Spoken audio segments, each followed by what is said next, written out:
The member from Ramsey, Representative Mariani.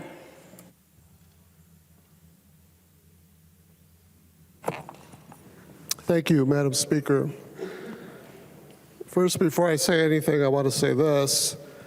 I live on Ojibwa and Lakota land. I thank my indigenous brothers and sisters for hosting my life on their homeland.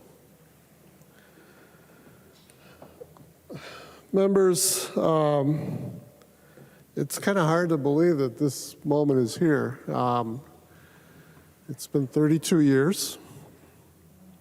Still wrapping my mind around that. My grandkids are almost old enough to vote for me now. Chair David, it's on you, man. You're the last of our class. Carry it well.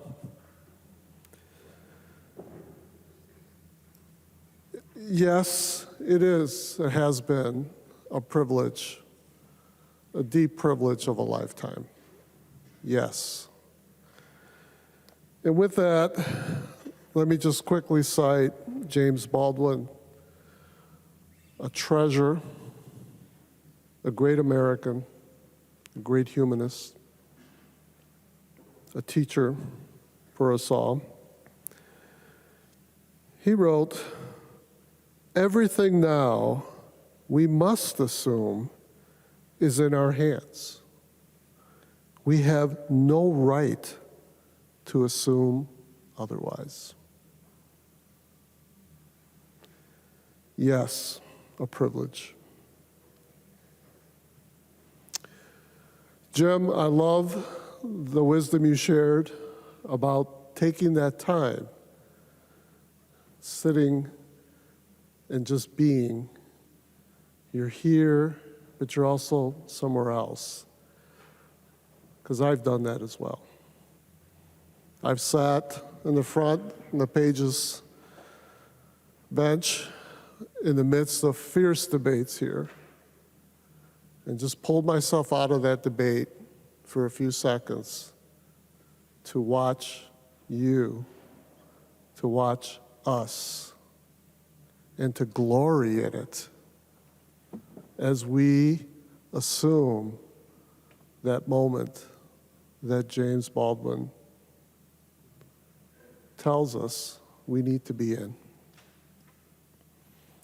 I've also done it from the back and from the gallery and different places.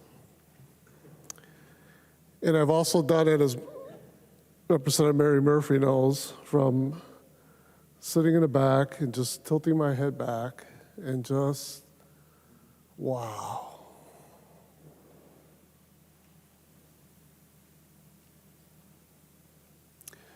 Seeing the names, Duluth, Hennepin, LaSalle, Perot, and accepting that and embracing that and knowing that there are other names,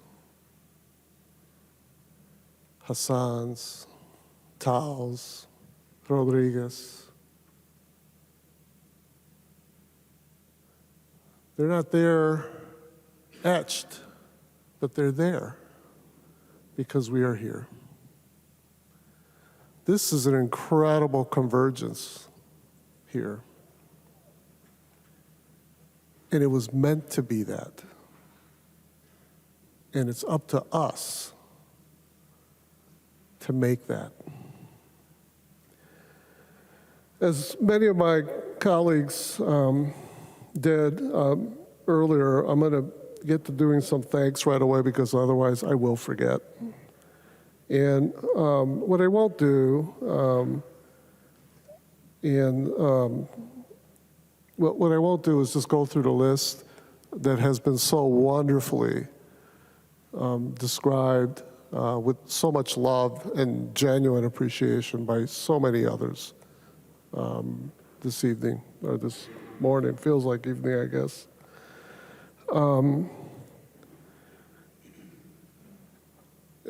Yes, Representative Hamilton, that is about love. That is about respect. And so to all here, all our staff, all the people that make this institution the living, breathing manifestation of the best of who and what we are. Thank you. I do want to name specifically a few people, and I'll start with my wife, Maritza. She would be here if she could, but she's at work. And she's an incredibly remarkable human being and woman. Through her efforts over many years, literally hundreds and hundreds of families, especially immigrant families, have been able to become homeowners. And she was able to do that work while tolerating the work I do, by supporting the work I do, by literally and figuratively holding me, just as your loved ones, each and every one of you, hold you, especially when we get beat up. Because there's just no way to be a legislator without getting beat up. We actually embrace it because that is life. You struggle with the knot, and that act of struggling is the creative moment. That's what we do here. Democrats, Republicans, conservative, liberals, progressives. And so I need Maritza to hold me because I'm hurting. And then I come back, you come back the next day, and you struggle with that knot again. That's the essence of our governance.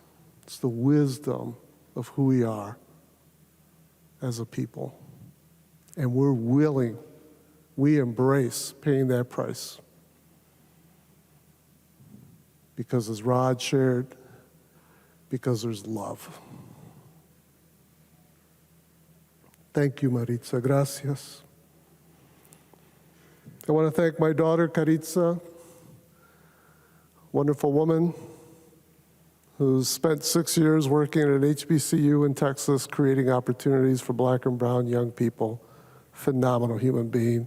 She grew up in this place. She used to do her homework at a desk next to my desk on the floor of the house. My son, Carlos Luis, who manages people at that new thing we created here, brew pubs. And by the way, Zach, thank you for that bill, man. And because it's how you do things in life, it's him managing people so that they can be good and fulfilled. And part of that comes from him being here. None of you remember this because it's pretty far back, but you know that little kid used to tear through this place and drive people like Bob Myerson absolutely nuts. Who are those kids? My other son, Hedon, our youngest, yes, he was kidnapped by Mary Murphy. We had him in my 4th year here, brought him to the chamber, and Mary absconded with him and just laid a ton of love on that little baby. And, you know, Mary, he's a good, loving man in public service, doing wonderful work. Thank you for your little bit, but important bit of just establishing that warmth and that love. That's also what we do here. This is not just a transactional, mechanical thing we do. This is a human thing that we do. Please don't ever lose that. My grandkids, Jim, they used to bring me food too. you know. And we'd sit up on the bench, you know, Paige's bench, and take pictures and goof around and point out different folks. I mean, family. And I wasn't the only one. So many of us embrace this convergence place as a family place. That's right. So thank you to my grandkids. I want to thank as well someone who needs no introduction, Mr. Jamel Lundy. What a pain in the butt.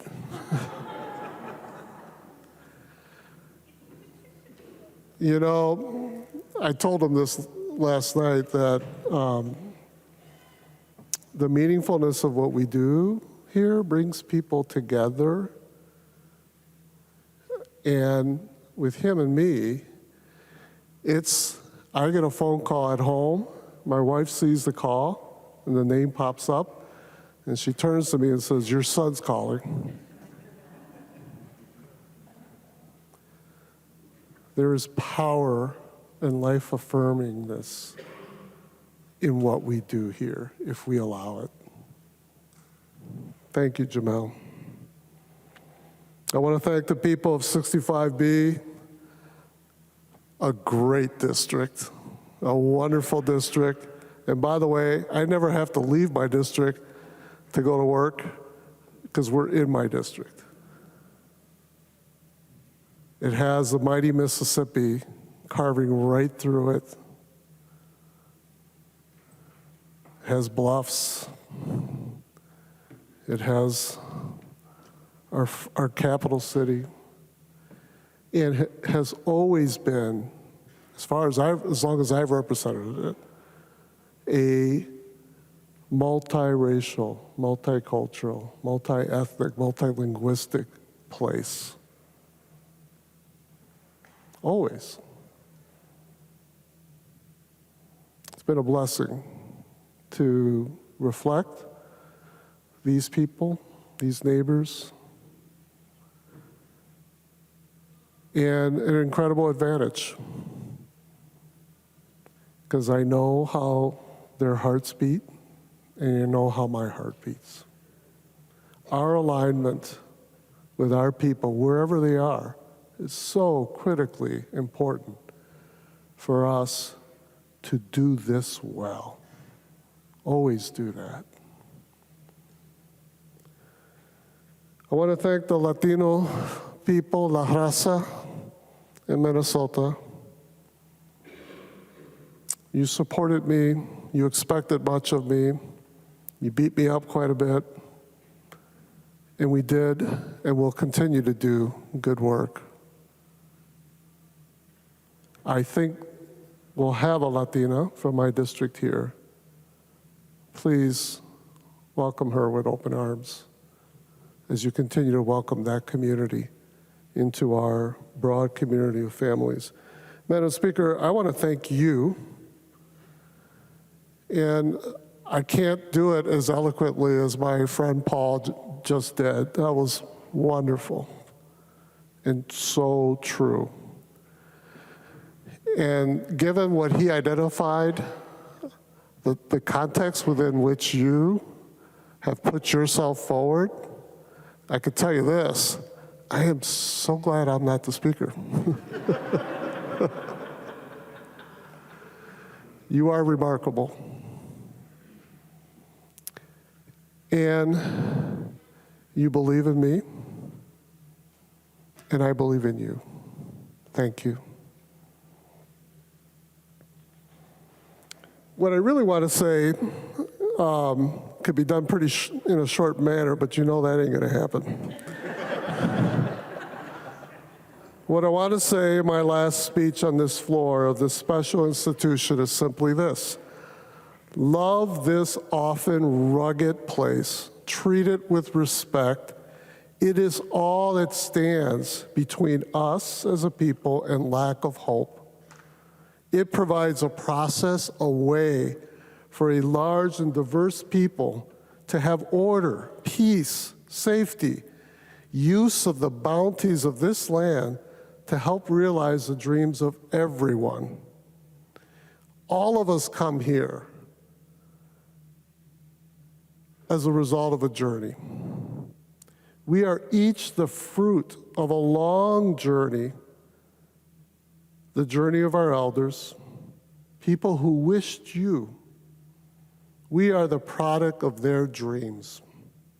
They gifted us tools like this institution as an act of love and belief in us to use so that we could dream, so we could carry a dream, so we could keep the journey and honor them and ourselves by having a way to problem solve the difficulty, inevitable difficulty of living together, and so that we can also celebrate one another. It's an incredible gift that's been given us. Each of us are on a journey, and our paths are meant to have met here. Here in this place of sky and water, here in the Minnesota House of Representatives. My journey involves two immigrants who grew up in poverty and traveled to this nation to work, and by working to survive, in fields, hand-picking crops, on foundry floors making steel, in inner-city school lunchrooms feeding children. A 4-year-old boy sits on a barber's chair as his father and other men speaking in Spanish share information on where to get a job. It's hard, man. Los Americanos, they won't hire you if you speak Spanish. They treat you bad. See? But we have to work, whatever it is. They stoically accept their fate to do what has to be done. The child speaks up with a voice that for the first time comes from deep within. Un día todo cambiará por nosotros. One day, all these things will change for us. The men are stunned, fall silent, amazed, and finally one says, Sí, es cierto. Yes, that's true. The boy is 11. News arrives that Dr. King is murdered. The world explodes. The family barricades itself in its second-floor apartment as grief and anger consumes their inner-city neighborhood as it is literally burned down. Fires everywhere, gunshots, screams for several days in a row. When the National Guard finally takes over with bayonets and jeeps patrolling his street, the boy emerges, looks at the smoke and rubble, and thinks, something big has happened here, bigger than individuals getting mad. I need to understand it because I never want to see that again. That's my story. I know it's your story as well in your experiences. The boy is a teen. He walks those streets, and one night he is hit on the head with a blunt object. As he rises from the fall, he stares at a gun pointed in his face. Your wallet. As the teen hands the wallet over, the man laughs, and with the gun held inches from his face, pulls the trigger. Click. Pulls it again. Click. The man runs off. It's cold outside. The boy is a young man. He covers the lady, Nuestra Señora, with a blanket. She only is brought out once a year on her feast day, and then only to encircle her home. But this evening, we bring her out and gently put her in a cart that we pulled 3 miles over the Mississippi River, singing all the way. We are meeting Minnesotans from all over the state at the cathedral to end the hunger strike of several Latinos and their allies. Salvadoran priests, their gardener, maids have been slaughtered by armed men in uniforms as their nation was ruled by a military government that our nation trained and supported. The hunger strikers had chained themselves to the cathedral altar and were passing in and out of consciousness as they demanded our government to stop the murdering. In a remarkable moment, Minnesota Democrat and Republican elected officials, brokered by the Archbishop, were coming together as one voice to compel our national government to act. This was to be a night of solidarity then. Clear moral purpose and political focus to affirm our collective power as a people to do justice. As we entered the cathedral, the word had gotten around. The Guadalupanos are coming and they are singing. A space in front of the congregation was made for us as we wheeled in the dark-skinned, brown-eyed, dark-haired Senora. We listened as U.S. senators, congresspeople, mayors, state legislators, party officials, one by one, stood before the massive congregation and committed to one another to end the evil. I walked back home alone to answer for myself the question of running for the newly opened Minnesota House seat. By the time I arrived at home, I was a candidate. All these things add up. You know that. It's all added up in your lives. A white woman comes to my home porch after losing her babies, and a bill to prevent that from happening to others was born. Undocumented youth came to my office, and with House legal staff, legislation was shaped to create post-secondary access for them. Undocumented kids empowered with access to legal professional staff here in this institution to shape laws that impact their lives. I didn't come up with that. They did. The first ever legislative hearing conducted in a state prison. We did that. We sat with felons, some doing life, and there was a signal of hope and connection. They'll pay what they need to pay. And yet together we can affirm humanity. George was murdered and the world exploded. I sat on my front porch that evening as I heard the news and watched the horrible video of his killing at the hands of people that I, as a state official, license and sanction to protect citizens. I picked up my phone and called Jamel. And within an hour, House legal staff and us were crafting legislation that 3 months later became law. Because it had to. Because it is what holds us together. Because our elders dreamed us to do so. Because, in this case, ending racism and harm and doing justice is central to our journey, all of us, our journey, as we correct the errors that they also bequeathed us. We are best when we are the journey that brought us to here.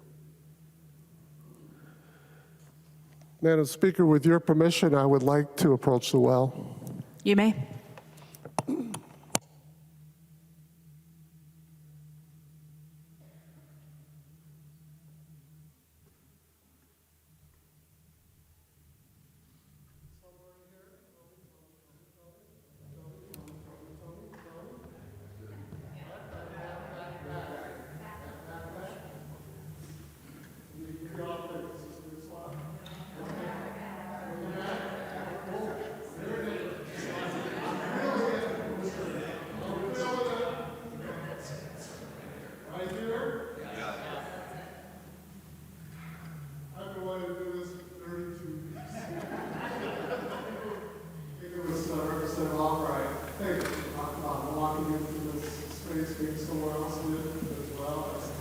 time as a state rep.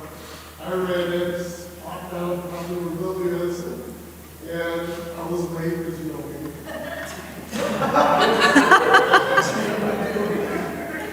And I looked up, and there's Ed Burdick. Ed was a national treasure. And he gave me that Ed Burdick stern look. And I thought, man, I got off on a wrong foot. The story of why I'm here, though, in this spot, is because our elders designed this place intentionally before electricity and speakers and all that, designed this place so that we can hear one another. Think about it. It's great. Place get together and talk. This is complicated physics and architecture. And we did this because it's so important that we hear one another. By the way, thank you for helping me explain this. By the way, when you stand here and you talk, you also hear something. I like to think it's what angels hear. Because angels hear that place where people can hear one another.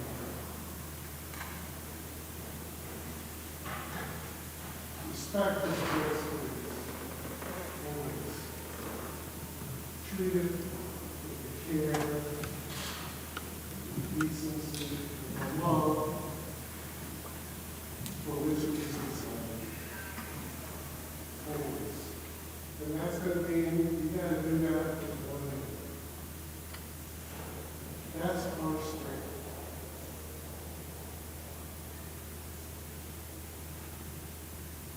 I'm just asking you. That's what I'm doing.